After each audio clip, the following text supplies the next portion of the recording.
Hello everyone.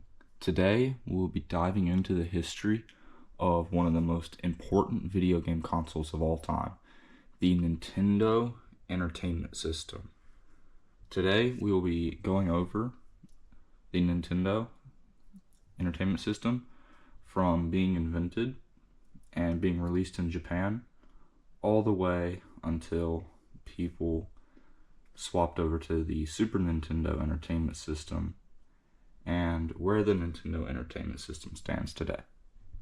The Nintendo Entertainment System was originally developed in Japan as the Famicom, or known as the Family Computer, by Nintendo. It was released in 1983 in Japan, and it was designed to have cartridges that you put into it. It is not what I have in front of me currently, but it was designed to have a cartridge put into it, sort of similar to VHS, but a cartridge, not a VHS. The Nintendo Famicom enjoyed early success in Japan, with many iconic games like Legend of Zelda and Mario being some of the top games of the time. And it sold many units by the mid-1980s in Japan, the Famicom, and Nintendo was rising in popularity. After Nintendo had much success in Japan with the Famicom, they decided to release a model similar in North America. But North America had video game crash in 1983, where a ton of low quality games flooded the market and everyone just did not want to play video games anymore because they are all knockoffs of each other and usually very low quality, so no one wanted to play them. So Nintendo had to rebrand and redesign the original Famicom that was produced in Japan to be what I have in front of me. They redesigned it where it says Nintendo Entertainment System, so people would not think of it as a video game system because that was not very highly thought of at the time. So they designed it as the Nintendo Entertainment System, and they made it look a lot different than the Famicom because the Famicom looked much like other video game consoles of the time, kind of like the Atari 2600, which many people are familiar with, where you put the cartridge in at the top, and people were not, in North America, were not very fond of them at the time. Once the Nintendo Entertainment System launched in 1985, it was pretty successful. The Nintendo Entertainment System usually came with games such as Mario and Duck Hunt, which they did design a cartridge with both of those on it.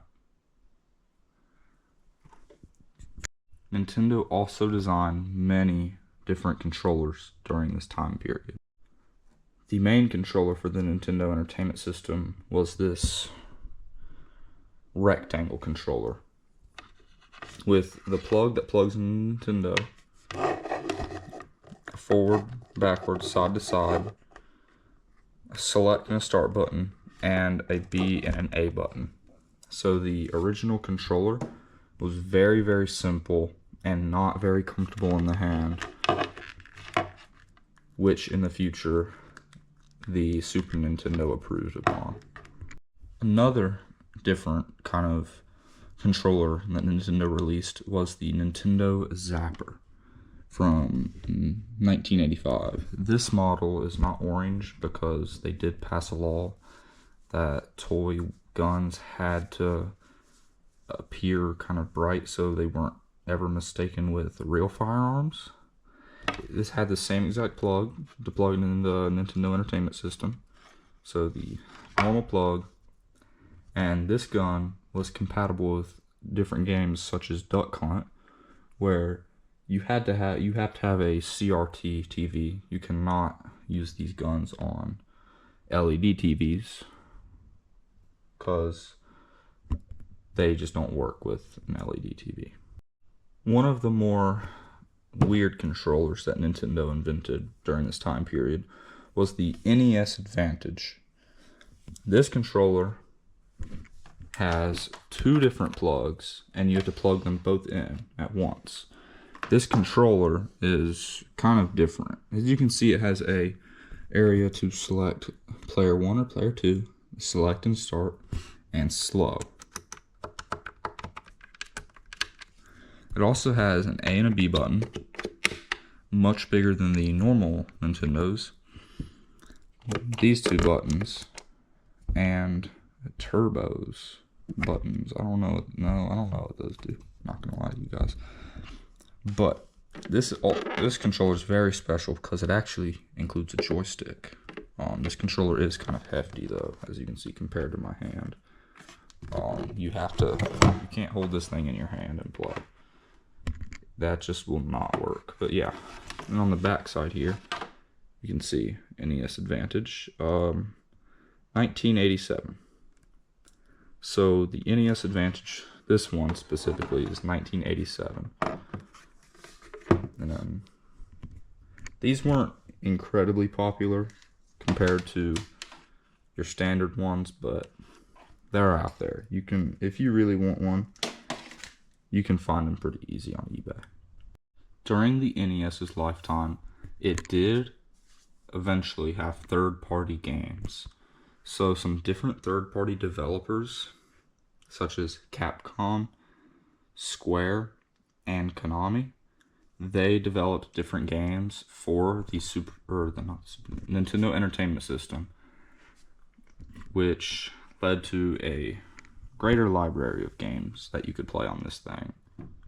The Nintendo Entertainment System was much more powerful than other North American consoles at the time, such as like the Atari 2600.